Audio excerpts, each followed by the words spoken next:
¿Cansado de ver aburridas y tediosas clases? Pues suscríbete aquí para ver los resúmenes todos los días. Y bienvenido a Iñaki Guis. Si quieres ver en texto la información de este video, únicamente tienes que activar los subtítulos en la parte inferior derecha de este mismo. Y ahora sin nada más que decir, vamos con los resúmenes. Comenzaremos el día con la clase de español, titulada Miradas y Perspectivas. Nuestro resumen dice lo siguiente: aprenderás a comparar una variedad de textos sobre un tema, y que seas capaz de explicar cuál es la diferencia entre uno y otro. Cuando nos interesa un tema, ya sea relacionado con deportes, pasatiempos, música, etc., buscamos información en muchos lugares, y a veces hasta nos volvemos expertos.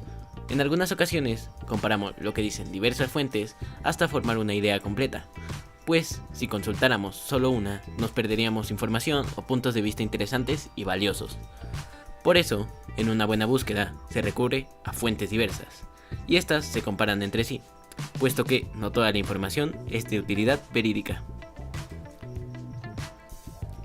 Los textos continuos están normalmente formados por párrafos, que, a su vez, se hallan organizados en oraciones.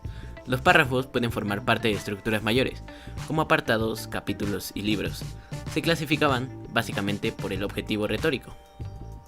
Los textos discontinuos son textos organizados de una manera distinta a la de los textos continuos. Su comprensión requiere del uso de estrategias de lectura no lineal. Es un texto en el que hay dos tipos de ideas, las ideas principales y las ideas secundarias. Las ideas secundarias expresan detalles complementarios relacionados con el tema principal. Las ideas complementarias, también conocidas como ideas secundarias, son aquellas que añaden un complemento a la idea principal del texto. En cambio, las ideas contradictorias son dos conceptos opuestos que no admiten término medio, de tal forma que uno niega lo que el otro afirma. Has aprendido sobre las diferentes formas en que se escriben los textos, lo que te ayudará a saber cómo leerlos. Cada texto se lee de manera diferente. Por ejemplo, hay algunas estrategias al escribir. Un texto paralelo es un escrito que surge por la movilización que despiertan en las personas las experiencias de aprendizaje vividas.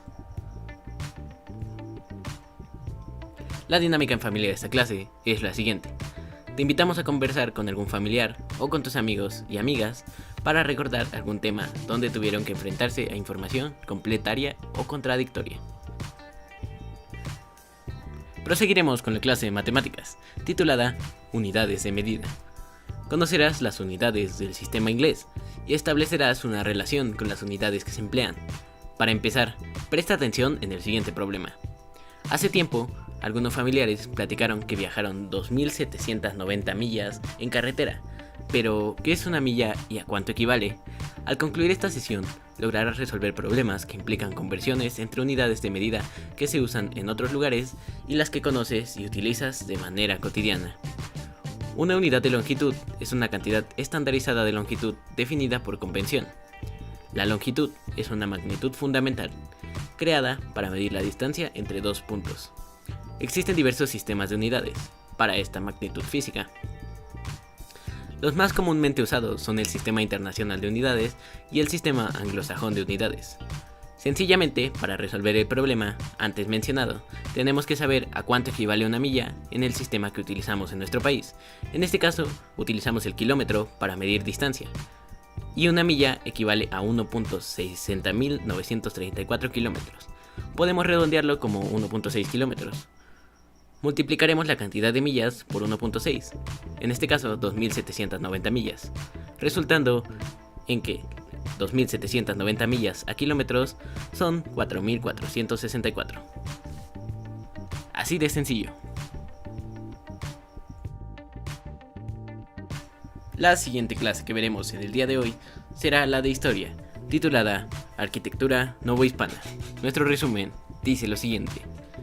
El virreinato fue un periodo en el que se desarrollaron varios estilos arquitectónicos, cuyos edificios aún se pueden admirar. El arte Nueva España fue desarrollado en los territorios del Virreinato de Nueva España, desde la llegada de los españoles hasta la independencia. El arte que se desarrolló es fiel reflejo del que se realizaba en los reinos hispanos. Solo con el paso del tiempo, la influencia indígena dio paso a un arte mestizo de fuerte personalidad. La influencia barroca llegó a España y a América en el siglo XVII, y aunque se manifestó primero en la literatura, pronto alcanzó a otras artes, como en el resto de Europa. El barroco español tiene un marcado sentido teatral, de representación. Es un arte efectista que usa lo decorativo y la ornamentación sin temor a resultar recargado. La escultura, desde los inicios de la colonización, estuvo al servicio de las necesidades evangelizadoras de la Iglesia, utilizándose tanto en la decoración de las fachadas de los edificios religiosos como en La escultura, desde los inicios de la colonización, estuvo al servicio de las necesidades evangelizadoras de la Iglesia, utilizándose tanto en la decoración de las fachadas de los edificios religiosos como en la elaboración de retablos e imágenes para el culto. A la llegada de esculturas desde la península, se añadió el establecimiento de artistas europeos, fundamentalmente españoles, que crearon tallares e implantaron el sistema de gremios artesanales a los que con el tiempo se irían incorporando indígenas y mestizos. Es relevante la saturación y el movimiento, y en general la grandiosidad, como característica de la arquitectura barroca. Se trata de la transmisión de un mensaje profundamente religioso a la población novohispana. En la segunda mitad del siglo XVIII llegó a la Nueva España el estilo neoclásico, que rompería con la tradición barroca. Hay que destacar el retorno a la idea arquitectónica del grecolatino, que impulsó el neoclásico, así como el uso de la geometría y la influencia de la razón, en contraposición al sentimiento religioso del barroco.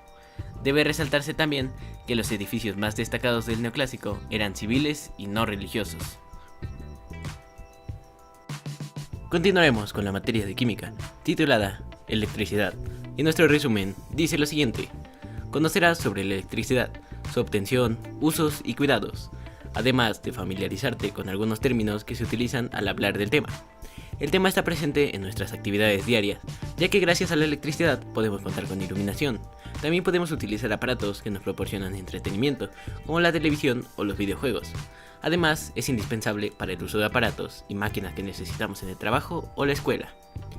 Desde su introducción, la electricidad ha ampliado sus campos de aplicación en muchísimos sitios.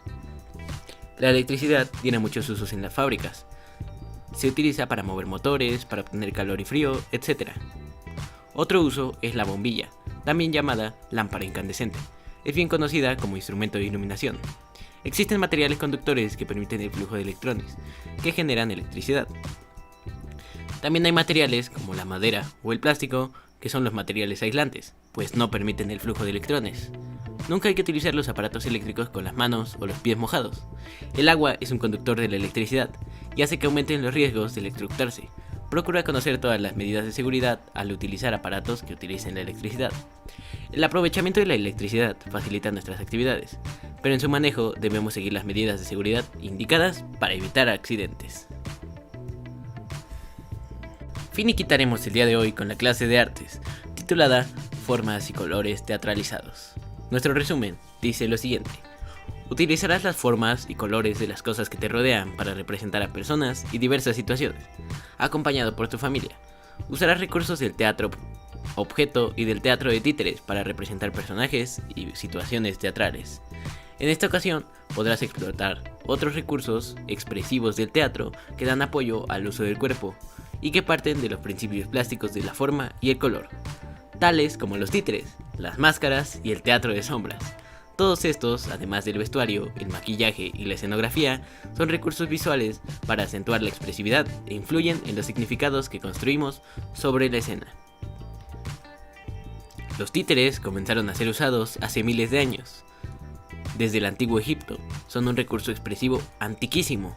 En México, su uso data desde el siglo XVIII, en tiempos de la Nueva España. El diseño plástico del títere no era una mera ocurrencia, sino que tiene que ver con el carácter del personaje que representan y el tipo de obra en la que ese títere cobra vida.